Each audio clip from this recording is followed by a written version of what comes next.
시편 64편입니다. 시편 64편. 자, 10절까지인데 한 절씩 읽도록 하겠습니다.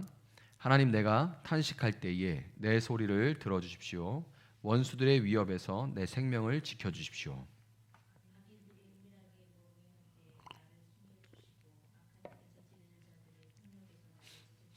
그들은 칼날처럼 날카롭게 혀를 펴려 화살처럼 독서를 뽑아냅니다.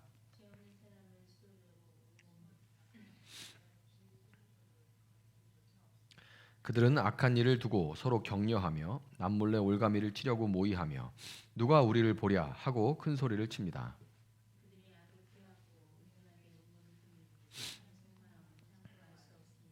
그러나 하나님이 활을 쏘실 것이니 그들이 화살을 맞고서 순식간에 쓰러질 것이다.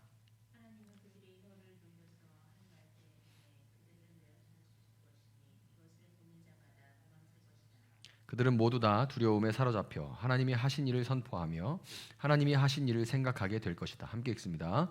의인은 주님께서 하신 일을 생각하면서 기뻐하고 주님께로 피할 것이니 마음이 정직한 사람은 모두 주님을 찬양할 것이다. 아멘. 자, 시편 64편 역시 개인적으로 하나님께 올려드리는 개인 탄원시입니다.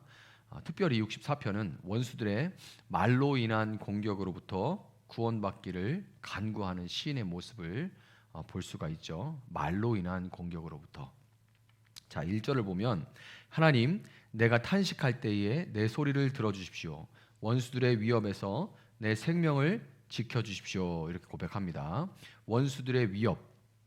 개역개정에는 이 부분이 원수의 두려움으로부터 이렇게 돼 있어요. 원수의 두려움, 원수의 위협이 원수의 두려움 이렇게 돼 있습니다. 지금 시인이 원수에 대해서 느끼는 감정은 단순한 두려움을 넘어서 공포를 느끼는 수준에 이른 정도인 것을 우리가 미루어 짐작할 수가 있습니다. 원수들에 대해서 느끼는 이 감정이 조금 무섭다 이 정도가 아니라 정말 공포스럽다, 전율스럽다 할 정도의 그런 감정을 느끼고 있다는 것을 알 수가 있어요. 자, 이런 감정이죠. 왜 도대체 이렇게까지 하지? 어떻게 이렇게까지 할 수 있지? 왜 이렇게까지 하지? 어떻게 이렇게까지 할 수 있지? 자, 그러니까 이 마음이 담겨 있는 게 6절에 담겨 있어요. 사람의 속마음은 참으로 알 수 없습니다. 그 마음을 겉으로 봐서는 그런 사람인지 모르겠는데 그런 말을 정말 했다고? 그런 말을 내뱉는 사람이야? 나 안 보는 데서는 그런 말을 내뱉을 수 있는 사람이야? 속마음은 모르죠. 마음으로 무슨 생각하는지 표정으로 모르니까. 그런데 그 속마음은 참으로 알 수 없는데 그런 말들을 이제 들으면서 왜 이렇게까지 하지? 어떻게 이렇게까지 할 수 있지? 라는 생각이 커지다 보니까 와, 정말 사람 무섭다. 공포스럽다라는 데까지 생각이 간 거예요. 없는 말을 지어내고 있는 말을 빼면서 또 자기가 엮여 있는 그런 경우에는 자신은 교묘히 빠지고 마치 자기는 이제 정직하고 의롭고 나는 도우려고 했고 뭐 이런 식으로 이제 자기는 슬쩍 빠지거나 자기는 이제 좋은 사람으로 이렇게 슬쩍 티 안 나게 만들어 놓으면서 나만 나쁜 사람을 만들어 놓는 경우 참 많죠. 이런 거 당해 보면 와, 대단하다. 왜 그렇게까지 하지? 왜 이렇게까지 어떻게 이렇게까지 할 수 있지? 모든 게 다 계획됐던 건가 하는 그런 생각까지 막 들 정도가 많죠. 때로는 이제 나는 아무 상관도 없는데 이렇게 그냥 비방을 퍼붓는 경우도 있습니다. 그냥 뾰족한 이유 없이 특별한 이유 없이 그냥 비방을 퍼붓기도 하고 그런 경우들이 있죠. 자, 어떤 상황인지 모르지만 이런저런 그 나를 말로 공격하는 원수에 의해서 두려움을 넘어서 공포에까지 경악스러움에까지 이른 그 시인의 모습을 알 수가 있습니다. 자, 2절을 보면 악인들이 은밀하게 모의할 때에 나를 숨겨주시고 악한 일을 저지른 자들의 폭력에서 나를 지켜주십시오. 이렇게 돼 있어요. 자, 2절에 드디어 원수의 정체가 나오죠. 악을 꾀하고 행하는 자들이라고 돼 있습니다. 악을 꾀하고 행하는 자들이 원수의 정체예요.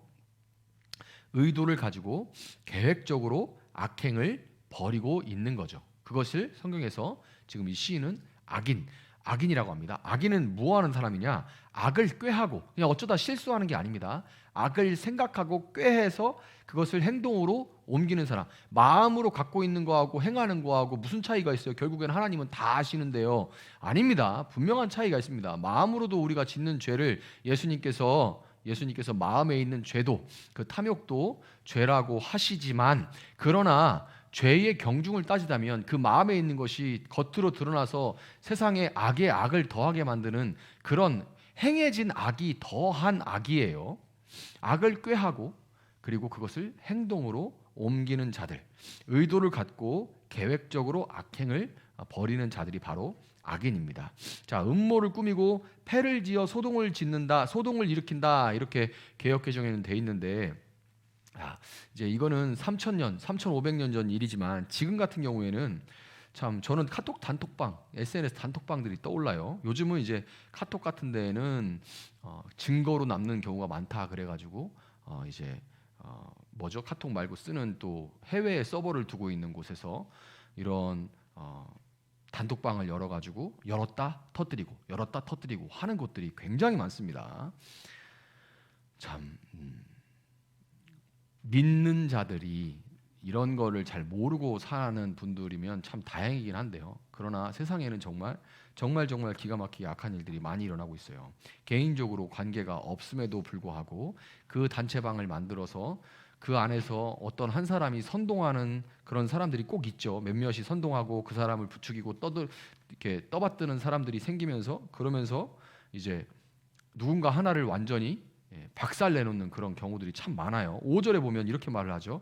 그들은 악한 일을 두고 서로 격려하며, 이게 지금은 이게 온라인상에서 일어나는데 많은 경우에 오프라인에서 물론 일어납니다. 그러나 온라인상에서 그렇게 특별히 더 익명이라는 것 때문에, 직접 내 눈앞에 없다는 것 때문에 더 어떻게 보면 악랄하게 하죠.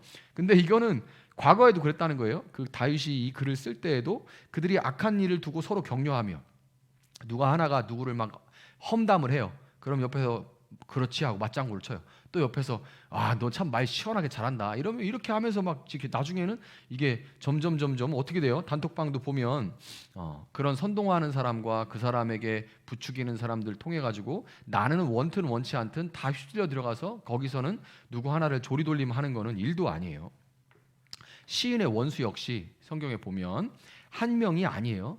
여럿이 한 사람만을 목표로 삼고 있습니다. 여럿이 한 사람을, 인간의 이 무리지어 한 사람을 조리돌림하고 뭔가 거기서 누군가의 생명을 왔다 갔다 할 수 있다는 어떤 전능감, 그러니까 타락한 본성이죠. 내가 하나님처럼 되겠다 하는 그 죄를 짓고 난 다음에 인간에게 있는, 누군가 하나를 말 하나로 막 완전히 이렇게 멸문지화를 시켜버리고 다시 또 살려줄 수도 있고 높였다 내렸다 할 수 있는 그 단톡방에서만이라도, 혹은 인터넷 댓글 창에서만이라도 사람들에게 베스트 댓글 막 받으면서 관심 받으면서 뭔가 막 그 말을 막 세게 하고 막 이러는 것 때문에 거기서 누리는 어떤 전능감이 있죠. 내가 하나님과 같이 되겠다 하는 그 전능감을 누리고자 하는 겁니다. 그래서 학교에서 한 사람을 왕따를 시킨다거나 인터넷상에서 그렇게 한다거나, 이 모든 일들은 사실 지금만 있는 게 아니라, 물론 지금 더 악랄해진 것 같긴 해요. 그러나 과거에도 인간의 본성 가운데 늘 일어나는 일들이고, 그 악한 본성 가운데 이런 일은 언제나 피할 수가 없는 거예요. 3절 4절을 보면 그들은 칼날처럼 날카롭게 혀를 벼려, 혀를 아주 갈았다는 거죠. 칼처럼, 화살처럼 독서를 뽑아냅니다. 혀를 막 칼처럼 갈아가지고 화살 쪽으로 아주 뾰족하게 만들어서 이제 독서를 이제 뽑아서 겨녀가지고 쏜다, 이런 얘기예요. 아주 적절하게 확 와닿게 그렇게 묘사를 했죠. 죄 없는 사람을 쏘려고 몰래 숨어 있다가 느닷없이 갑자기 쏘고서도 거리낌조차 없습니다. 거리낌조차 없습니다. 말씀드린 대로 과거에는 무리지어 수군거렸다면 현재에는 댓글이나 SNS 등에서 수군거리고 게시판에 몰려가서 수군거리고 분명한 어떤 근거도 없는 일에 대해서 비방하고 조롱하고, 그런 일들이 뭐 했대 하고 단톡방에 막 올라와서 그랬대 카더라 막 이런 것들 때문에 금방 한 사람들 조림조림 하죠. 수군거림. 자, 그때나 지금이나 공통점은 일단 비난이 시작되면 말은 갈수록 칼을 벼리는 것처럼 처음엔 무뎠다가 뭉뚱그렸다가 점점 벼려서 날카로워져요. 지금 사회적 이슈가 되는 것 중에 하나가 또 이런 거예요. 인터넷에서. 물론 저는 그거 다 돈 벌려고 하는 짓이라고 생각합니다. 근데 유튜버들 중에서 이런 사람도 많아요. 대신해서 내가 처벌하겠다 이런 사람 있습니다. 신상을 막 폭로해가지고 내가 이 사람을 사회적으로 이제 단죄해가지고 이런 사람은 매장시켜야 된다 이러면서 이제 뭐 어떤 사건에 해당자 실물 공개해가지고 막 사람들이 달려들어서 벌떼처럼 달려들어서 공격하고 하는 거. 뭐 마음은 뭐 그럴 수도 있다는 마음은 어느 정도는 이해는 하겠지만 그런 것은 경찰이 하는 게 맞아요. 그러기 위해서 사법제도가 있는 겁니다. 그것을 개인적으로 단죄하기 시작하면 그 범위를 경계를 지을 수가 없어요. 근데 사람들은 지금 다 그것을 그냥 사이다 문화라고 해가지고 속 시원하다, 잘한다 이런 분위기예요.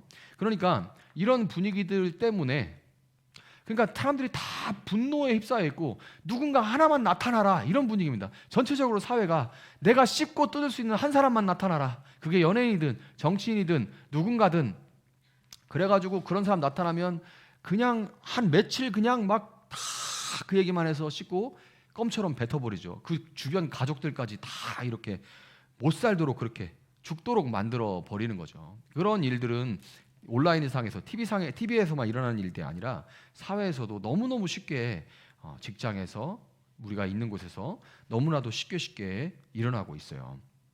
칼을 벼리는 것처럼 항상 처음에 좀 뭉툭했다면 이제 점점 이제 아까 말씀드린 신상 공개하는 것처럼 특정인을 이렇게 딱 아주 점점 벼려가지고 딱 지정하고 그 다음에 점점 그 말이 날카롭고 인신을 공격하고 그 다음에는 이제 아주 모멸적인 말들로 날카로워지게 돼 있습니다. 이게 비난이라는 게 한번 시작하면 감정이 점점 들어가면서 더 날카로워지게 돼 있어요. 심지어 말을 더 세게 자극적으로 할수록 관심과 분위기를 받는 관심을 받는 그런 분위기를 선도하는 사람이 될 확률이 요즘에는 굉장히 많습니다. 자, 그런데 여러분 왜 이런 요즘 인터넷 문화, 댓글 문화, 또 단톡방에 이런 문화들 대부분의 지금 혹시 영상을 보고 있는 분들도 단톡방에 뭐 7, 8개, 10개 막 이렇게 들어가 있을 텐데 거기서 이런 일들을 많이 겪을 겁니다. 정치적인 선동도 있고 또 음담패설도 있고 여러 가지 막 그런 일들이 참 많을 텐데 왜 이런 얘기를 지금 수천 년이 지난 다윗 시대의 얘기를 왜 지금 제가 이제 적용을 해서 얘기를 하냐면 그때나 지금이나 성경에 원수는 궁극적으로 사탄을 상징합니다. 그러니까 여기서 나오는 원수는 궁극적으로 사탄을 상징하고요. 성경 전체에서 이 활은 원수가 사용하는 무기입니다. 활은 원수가 사용하는 무기예요. 우리 주님은 백마 타고 오실 때 칼을 뽑아 입에서 나오는 검으로 세상을 심판하시는데 원수는 요한계시록 보면 그 백마를 타고 오는 것도 아주 비슷하게 오는데 요한계시록에서 보면 4장에서 보면 그 원수는 백마를 타고 오는 거는 이제 백마 타고 오셔서 심판하시는 예수님과 비슷한데 칼을 쓰는 게 아니라 활을 씁니다. 그래서 이게 백마 탄 심판자가 아니라 원수구나라는 걸 분별할 수가 있는 겁니다. 원수가 쓰는 것은 거짓된 말, 멀리서 비방하고 숨어 있다가 쏴서 그 사람을 무너뜨리는 이런 방식으로 원수는 항상 이래요. 그리고 그 원수는 궁극적으로 사탄을 상징한다고 말씀드렸어요. 에베소 6장 16절에서는 이렇게 말합니다. 이 모든 것에 더하여 믿음의 방패를 손에 드십시오. 그것으로서 여러분은 악한 자가 쏘는 모든 불화살을 막아 꺼버릴 수 있을 것입니다. 아멘. 사도 바울도 이 불화살을 조심하래요. 원수가 쏘는 불화살. 그거 야, 너 이렇게 살면 뭐해? 하는 말. 야, 누가 너 이렇게 비방했대? 하는 말. 열심히 사도 바울도 복음을 전하는데 야, 누가 네 이름 깎으려고 밖에서 다른 짓 한대. 누가 예루살렘 본부에서 성전에서 예루살렘에서 바울 너는 사도도 아니래. 이런 말들이 막 와가지고 팍팍 이렇게 불화살들이 날라올 때 믿음의 방패를 갖고 있지 않으면 주저앉게 되니까 그런 걸 몇 번 경험하고 나니까 사도 바울도 말을 조심하라고 얘기하는 겁니다. 원수가 쏘는 이 불화살을 조심하라고 얘기하는 거예요. 한번 맞으면 목사도 픽픽 쓰러지고 사역자도 픽픽 쓰러지고 믿는 사람들이 이 불화살에 맞아서 픽픽 쓰러지니까 말로 인한 이 다양한 공격들은 영적인 영역과 분명히 연결되어 있는 거예요. 영적인 영역과 연결이 되어 있습니다. 우리는 왜 그러냐면 우리는 말로 진리를 전하라고 부름을 받았죠. 우리는 말로 진리를 전하라고. 물론 우리가 이렇게 강조하는 분들도 있습니다.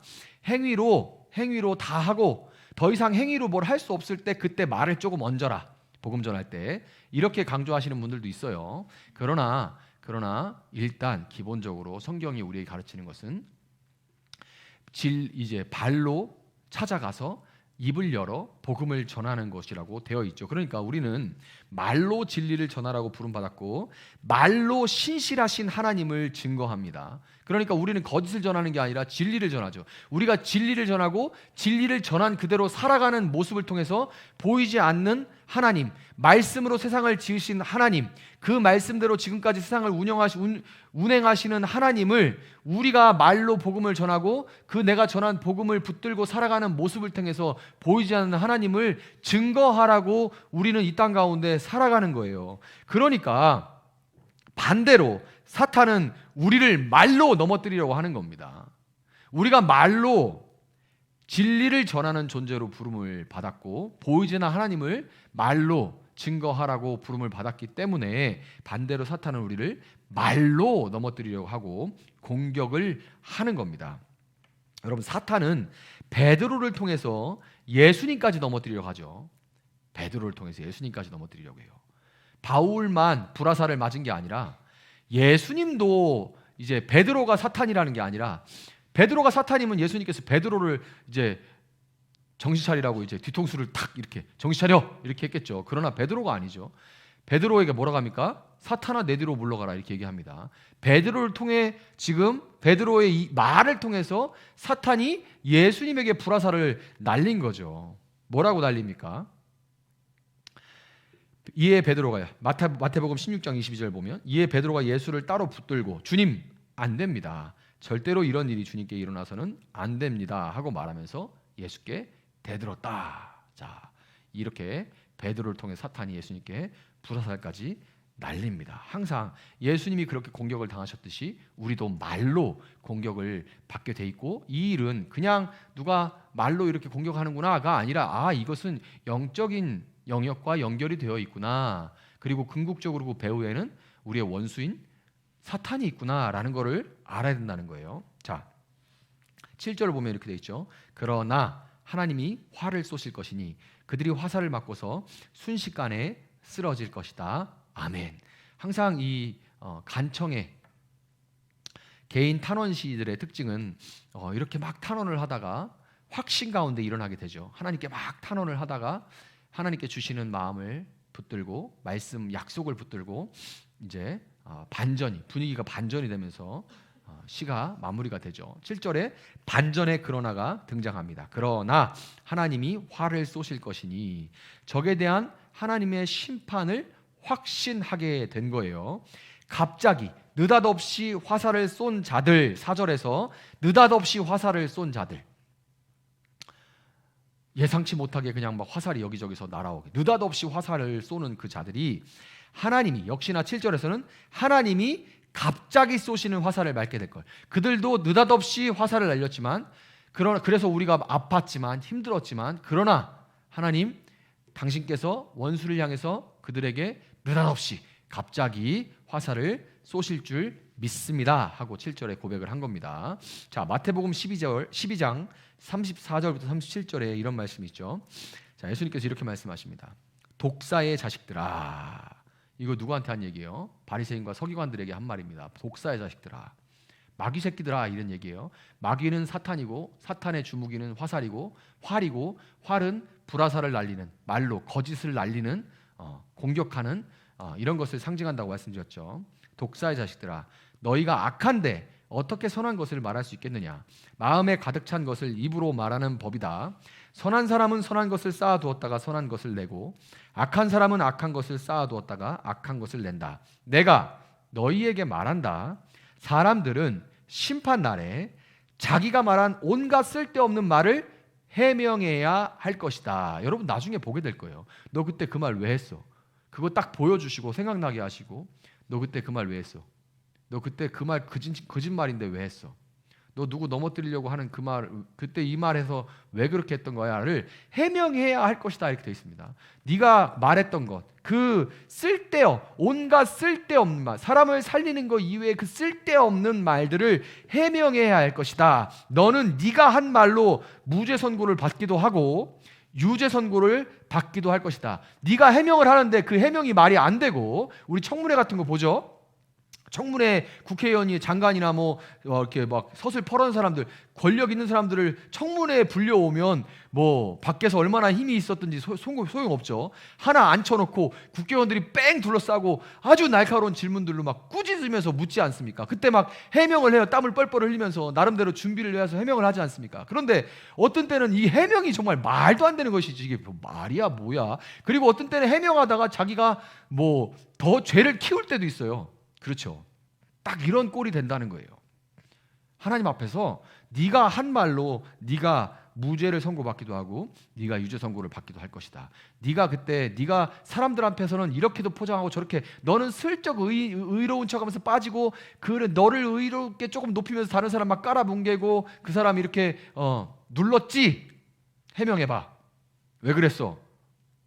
그게 정말로 이제 누군가를 위한 것이고, 그래서 거짓말이라도 하얀 거짓말을 하면서 누구를 덮어주고 이런 거였다면 너는 그걸로 무죄 선고를 받게 될 거야. 그런데 너가 정말로 누군가를 죽이려고 너를 높이고 네가 조금 이득 보려고 누군가를 까고, 아니면 아무 이유도 없이 그냥 너가 잠깐 재밌으려고 그냥 잠깐 킥킥거리려고 그렇게 한 거면 너는 어땠다는 거예요?